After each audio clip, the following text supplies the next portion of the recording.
Chilli powder అన్ని రకాల వంటలకు పచ్చళ్లకు సరైన chilli powder. No colour no chemicals. So ఇంకా మళ్ళీ బ్యాక్ టు మీ ప్రొఫెషన్కి వస్తే అసలు ఈ ఆర్జేగా ఎన్ని ఇయర్స్ జర్నీ?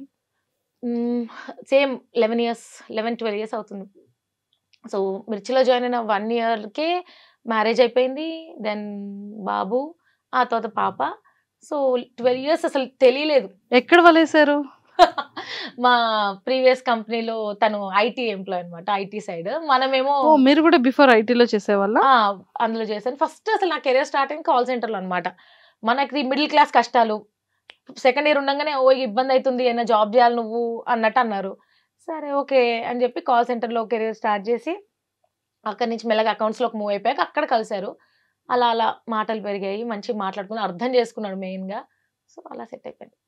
సో అక్కడ మొదలైన వల ఇప్పటికీ ఆ వల్లోనే వల అని కాదండి, అంటే ఇష్టం ఒకరంటే ఒక. ఆయనకి నేనంటే ఇష్టం, నాకు ఆయనంటే ఇష్టం. బట్ ఒక అండర్స్టాండింగ్ అది మెయిన్. అసలు ఏ రిలేషన్ కాదు, ఇప్పుడు అమ్మ నాన్నకైనా మనకైనా ఎవరికైనా అండర్స్టాండింగ్ ఉంటే చల్తా సబ్. సో ఆర్జేగా వచ్చి ఆల్మోస్ట్ 11 ఇయర్స్ కదా. సో ఇప్పటికీ కూడా అంటే చెప్తూ ఉంటారు, సెలబ్రిటీస్తో మాట్లాడుతూ ఉంటారు. మిర్చి అనగానే నెంబర్ ఆఫ్ బిగ్ సెలబ్రిటీస్ వస్తుంటారు. వెంకటేష్ గారు వచ్చారు, అండ్ సాయి పల్లవి గారు కూడా వచ్చారు, విజయ్ దేవరకొండ. అందరి ఇంటర్వ్యూస్ ప్లానెడ్ గా చక్కగా మంచిగా చేస్తూ ఉంటారు. సో ఒక్కొక్క సెలబ్రిటీతో మీకున్న అనుబంధం కానీ, ఎక్స్పీరియన్స్ కానీ, మెమరబుల్ మూమెంట్స్ ని షేర్ చేసుకోండి. వెంకటేష్ గారు నేను మిర్చిలో జాయిన్ అయినాక గురు మూవీకి వచ్చారనమాట. సో తెలుసు కదా, కొత్త మనకి ఫీల్డ్ అనేది తెలియదు, అసలు ఏది తెలీదు. జస్ట్ ఏదో అమ్మాయి వచ్చాను అంటే చెయ్యాలన్న ఇది లోపల ఉంది. కానీ మన దాంట్లో మనం కొత్త వాళ్ళ ఏం మంచిగా ఉన్నావు, అంతా బాగానేనా అంటాం. హాయిగానే షేక్ హ్యాండ్, హాయ్ అని చెప్పి షేక్ హ్యాండ్ ఇచ్చి హగ్ ఇచ్చి కొంచెం అది మనకేం తెలీదు. సో నేను అట్లనే ఉన్నా. సో వెంకటేష్ గారు గురు మూవీకి వస్తున్నారు అనగానే ఇంకా ఫస్ట్ టైం నేను సెలబ్రిటీని దగ్గర నుంచి చూస్తున్నా. లోపల ఏదో తెలియని ఎక్సైట్మెంట్ అన్నట్టు. సో నార్మల్గా అందరూ వెల్కమ్ చెప్తారు, రాగానే ఫ్లవర్స్ ఇచ్చో బొకే ఇచ్చి వెల్కమ్ అని చెప్తారు. అలా కాకుండా కొంచెం డిఫరెంట్గా చేద్దాము అన్న. ఏం చేస్తావు నువ్వు అన్నారు. గురు మూవీలో డైలాగ్ చెప్తా రాగానే అన్న. భయపడవా అంటే భయం లేదు నేను చెప్తాను అన్న. వెంకటేష్ గారు ఇట్లా నడుచుకుంటూ వస్తున్నారు. సేమ్ ఆ గురు మూవీలో బాక్సింగ్ డే ఉంటుంది కదా, సేమ్ అట్లే సెటప్ వేసి నేను 2 గ్లౌజులు వేసుకొని ఆయన రాగానే, ఓయ్ గురు ఏంటి నేను ఇష్టమా లేదా, ఏదో ఒకటి చెప్పు గురు, అదే స్టైల్లో ఉన్నా. అందరు సైలెంట్. నాకేమో టెన్షన్. ఇప్పుడు ఆయన ఎంతగానే ఉన్నారు రివర్స్లో అంటే లవ్వుతిలో చూసి లవ్ యూ టూ అని ఫ్లవర్స్ తీసేసుకున్నారు. వెంకీ మామతో నేను లవ్ యూ టూ చెప్పించుకున్నా అని చెప్పి ఆ రోజు మొదలైంది. సో అప్పటిదాకా కొంచెం సెలబ్రిటీస్ అంటే కొంచెం భయం, జంకు ఉండేది. ఒక్కసారి మన వెంకీ మామని కలిసాక హీ సో స్వీట్. అప్పుడు అర్థమైంది అందరూ మనలానే, మనమే వాళ్ళని దూరం పెట్టుకున్నాం, అమ్మో అని దూరం పెడతాం. కానీ దే ఆర్ లైక్ అస్, మనలానే మాట్లాడతారు, మనలానే ఉంటారు. మేబీ కొంచెం లైఫ్ స్టైల్ డిఫరెంట్ ఉండొచ్చు కానీ దే ఆర్ లైక్ అస్ అండి. దేవరకొండ గారు, విజయ్ దేవరకొండ. అయ్యా సో తను పెళ్లి చూపులు మూవీకి వచ్చాడు అనమాట. వచ్చినప్పుడు సేమ్ ఇలానే డిఫరెంట్ గా వెల్కమ్ చేయాలని చెప్పేసి చీర కట్టుకొని సేమ్ కాఫీ మగ్ పెళ్లి చూపులు కదా తీసుకెళ్ళి పెళ్లి చూపుల్లాగా ఇట్లా ఇచ్చి, మీరు నాకు నచ్చారు, మీరు ఓకే అంటే ఇంటర్వ్యూ చేద్దాము, ఇలా ఇలా సేమ్ పెళ్లి చూపులు థీమ్లో అనమాట. సో నెక్స్ట్ వెన్నెల కిషోర్ గారు ఒక హారర్ మూవీకి వస్తే సేమ్ ఆ దయ్యం గెటప్ వేసుకొని వెల్కమ్ చేయడం. ఏ సెలబ్రిటీ వస్తే ఆ సెలబ్రిటీ లాగా మంచి అనిపించేది. అండ్ ఒకసారి కేటీఆర్ గారు వచ్చారు, అప్పుడు ర్యాప్ సాంగ్ తో వెల్కమ్ చేశాను అనమాట. అది చాలా వైరల్ అయింది. అసలు యాక్చువల్లీ చెప్దాం అనుకున్నాను రాగానే, అసలు అది నెంబర్ ఆఫ్ వైరల్ అయింది. అసలు మామూలు వీడియోస్ కాదు ఇన్స్టాలో ఆ టైంలో కదా. కేటీఆర్ గారిది మాత్రం సీరియస్ లో చాలా చాలా బాగుంది. అది అప్పుడప్పుడు అనుకున్నాం ఇలా వస్తున్నారు అనగానే రాసేసారు, నేను ర్యాప్ సాంగ్ పాడేశాను, చాలా నచ్చింది, అంతటా వైరల్ అయింది. మీది కాంటాక్ట్ ఏదో కూడా అప్పుడు కలుద్దామా ఏదో సంథింగ్ ఏదో చెప్పారు కదా ఆ వీడియో. అప్పుడే అంటే నాకు ఒక్కొక్క ఇయర్ కి ఒక్కొక్క నాలో ఉన్న ఒక కొత్త టాలెంట్ తెలుస్తుంది అనమాట. ఆర్జేయింగ్ ఓకే, నేను ఆర్జేయింగ్ చేయగలుగుతాను, సూపర్ ఇంటర్వ్యూస్ చేయగలుగుతాను. నెక్స్ట్ ఓకే నేను వీడియోస్ కూడా చేయగలుగుతాను. అప్పుడు ఫేస్బుక్ ఉండేది. దెన్ మెల్లగా ర్యాప్ సాంగ్ రాస్తే నేను ర్యాప్ సాంగ్ కూడా పాడగలుగుతాను. బతుకమ్మ సాంగ్ ఒకటి పాడాను. ఆ తర్వాత ఇప్పుడు రీల్స్ కూడా చేయగలుగుతాను. సో ఒకటేలాగా నేను ఏవి ఆర్జే అని నేను అక్కడనే ఫుల్ స్టాప్ పెట్టుకొని కూర్చొని ఉంటే ఇంకా బోరింగ్ అయిపోయేదేమో నా లైఫ్. బట్ ఒక్కొక్కటి డిస్కవర్ చేస్తూ, ఒక్కొక్కటి ట్రై చేస్తూ, పడుతూ లేస్తూ ఎంజాయ్ నడుస్తుంది కాబట్టి 12 ఇయర్స్ అసలు తెలియలేదు. సో చాలా డిఫరెంట్ మైండ్ సెట్ కానీ సో స్వీట్ అనిపించే సెలబ్రిటీ. Thank you. కదా? మంచి గుడ్ ఎక్స్పీరియన్స్. అంటే వచ్చిన ప్రతి ఒక్కరితో కంఫర్టబుల్ చేసి కాసేపు not at all easy thing. ఇప్పుడు మీకేనా ఇంటర్వ్యూ అనగానే కూర్చొని అక్కడ క్వశ్చన్లు అడిగేసామా అన్నట్టు ఉండదు. మీకు వెనకాల ప్రిపరేషన్ ఉంటుంది.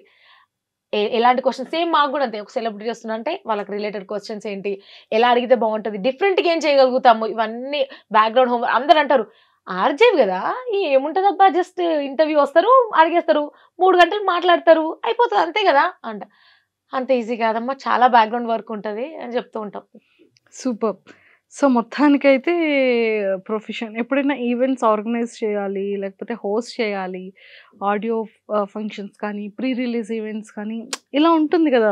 సో వాళ్ళకి కావాల్సింది బాగా టాక్టివ్ అండ్ సరదాగా మాట్లాడాలి అండ్ యాక్టివ్గా మాట్లాడాలి, అటెన్షన్ ఇవ్వాలి. సో ఇలా స్టేజ్ పర్ఫార్మెన్స్ చేయాలి అంటే ఇవన్నీ ఉండాలి. సో అలా ఎప్పుడైనా ట్రై చేశారా? ఈవెంట్స్ హోస్ట్ చేస్తుంటా. సంగీతం బేసిక్గా నేను ఎంజాయ్ చేసే ఈవెంట్స్ హోస్ట్ చేస్తాను. ఫర్ ఎగ్జాంపుల్ ఇప్పుడు ప్రొఫెషనల్ ఈవెంట్స్ ఉంటాయి, కొంచెం వెల్కమ్ చెప్పడం అలాంటివి. అది నేను కాదు, అది నా స్టైల్ కదా. అదే సంగీత ఈవెంట్స్ అనుకోండి, అది నా స్టైల్, నేను నాలా మాట్లాడతాను, వెల్కమ్ చెప్తాను, నెక్స్ట్ ఈ పర్ఫార్మెన్స్ అంటాను, అరే ఏమన్నా చేశారా. సో నేను ఎంజాయ్ చేసే ఈవెంట్స్ లాంటివి హోస్ట్ చేస్తూ ఉంటా.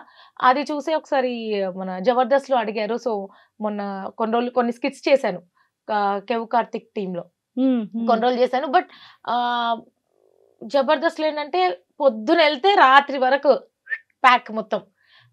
మేబీ కొంతమందికి పాసిబుల్ అవుతుంది చేయడం, నాకు 2 పిల్లలతోటి, మళ్ళీ ఆయన యూఎస్లో ఉన్నాడు కాబట్టి అవ్వట్లేదు, చాలా మిస్ అవుతున్నారు వాళ్ళు. మార్నింగ్ వెళ్తే లిటరల్లీ 7 o'clock నేను స్టార్ట్ అయితే నైట్ వచ్చేసరికి 11 అవుతుంది.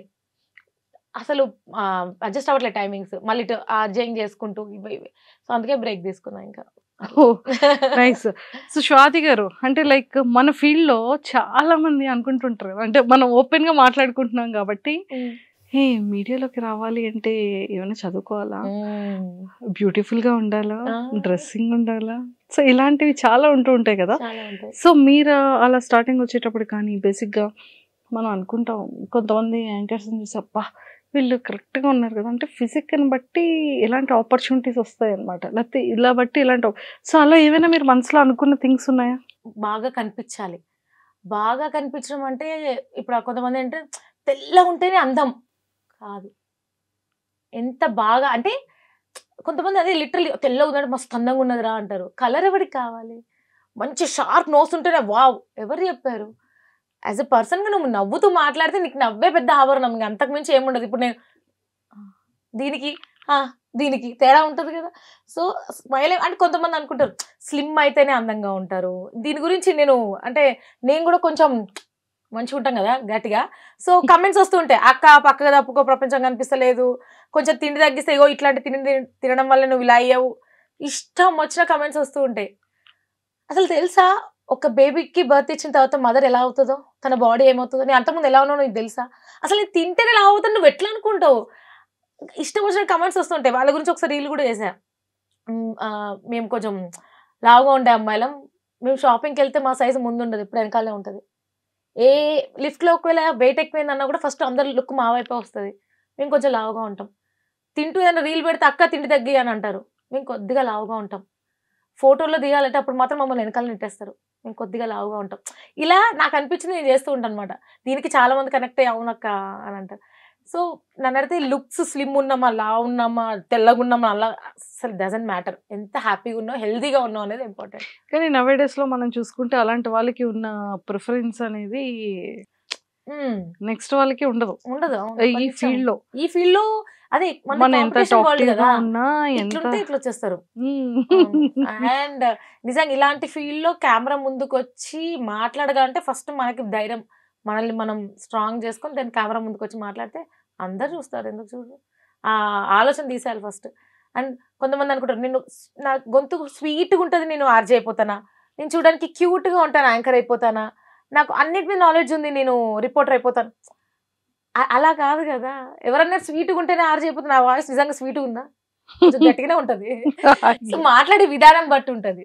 ఓకే, ఏదైనా మాట్లాడే విధానం నీ స్టైల్ని బట్టి ఉంటుంది అంతే తప్ప లుక్స్ ఇంపార్టెంట్, ఇలా ఉంటేనే అవుతారు, ఇది చదివితేనే అవుతారు